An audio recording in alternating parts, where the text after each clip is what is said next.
Hey everybody, I'm in the catacombs deep underneath Paris to talk with the cast and crew of As Above, So Below.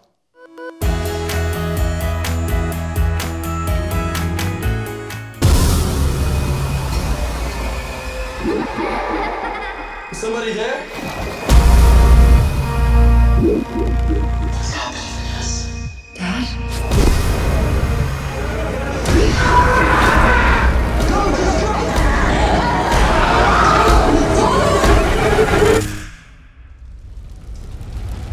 It wasn't my fault. It wasn't my fault!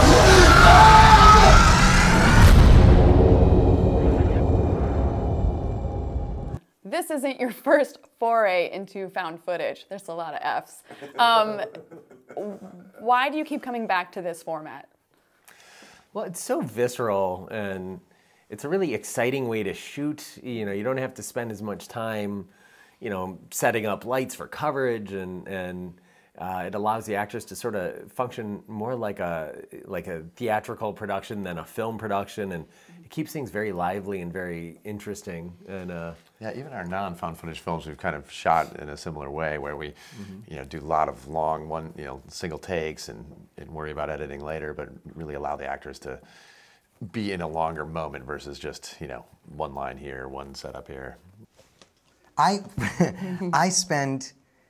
It's the polar opposite from anything else, whether it's a movie or TV. But I spent the whole time we were here talking about how excited I was to get back to the States. I did an arc on the Mindy project right after we shot here, and I was so happy for just warmth and craft services and in America we get a taco truck and things to sit on that were soft and not freezing cold ancient rock. So.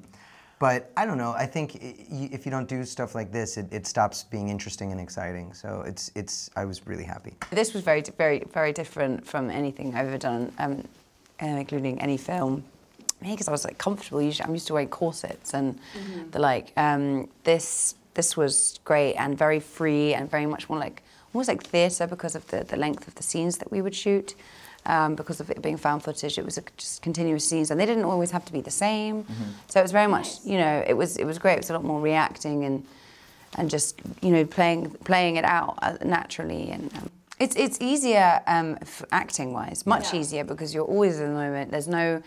There are no hiatuses where you're just sort of sitting there and you're kind of never really off camera. That's the feeling anyway, and it's tougher in terms of it's far more exhausting, but in a really good way. So those are some of the positives with found footage, but what were some of the challenges that you guys ran across?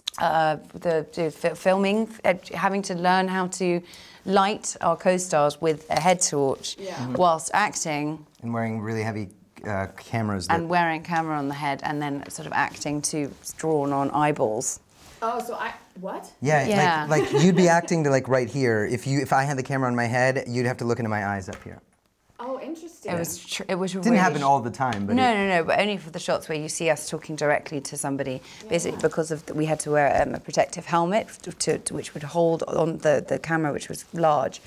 The height was raised of where the camera should have been, which was there, so they had to draw on eyes. I mean, it was all just technical things. When you do a found footage movie, there's a lot of there's a lot of energy, because if you're doing the sort of traditional way of shooting is you light a scene and you shoot in that direction. Then they take it down and they light, and you go back and relax and do whatever actors do for a half an hour or whatever until they're ready to shoot again. Here, you're just going nonstop all day long from the second you get there until you go home.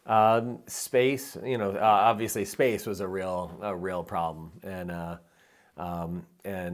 these walls are so thick that wireless signals don't go through, walkies don't go through, cell phones don't. So if you realize you forgot something, outside, you had to send someone running. We kept saying that we should hire a marathoner. But a lot of it, the watching playback, it was too long for us to run cable to the monitors, and wireless signals didn't work. So really, it'd be Drew and I running with a little handheld wireless behind the actors everywhere they went, And as it's fuzzing in and out, and it's yeah, you know, you're and we seeing had about to half keep of our everything. and we had to keep our headlamps off so that we wouldn't show up in the back of frame. So it'd be us running in the dark with our arm up like this in case the ceiling got too low. You know, we'd take the hit in the arm. And, Yeah. And as minimal as we try to keep the crew because of space, it's still, you know, we're shooting at the Red Epic, and there's, you know, we'd have 12 of us behind the camera, you know, hauling ass behind all the actors and trying to stay out of the camera's frame. And, you know, it really took a lot of choreography, not just from the cast, but the crew behind the camera as well. Well, have you guys ever had a personal paranormal experience? There we go. I lived in a house where 3 women were murdered. What? Yeah. Why did you choose for my to live entire there? because I can't really see ghosts. My aunt, who's been incredibly mad, she senses she senses ghosts, and she didn't tell us till we moved out of the house. And after we moved out of the house, she said, "By the by, full of ghosts." FYI, murders. Yeah. So I have some. Have you? I don't believe in ghosts, so Cynic. You believe in UFOs? I wouldn't rule out UFOs the Complete way I would rule out ghosts. I can't say that I definitely believe in anything or don't believe in anything, but UFOs sound a little more realistic to me than ghosts.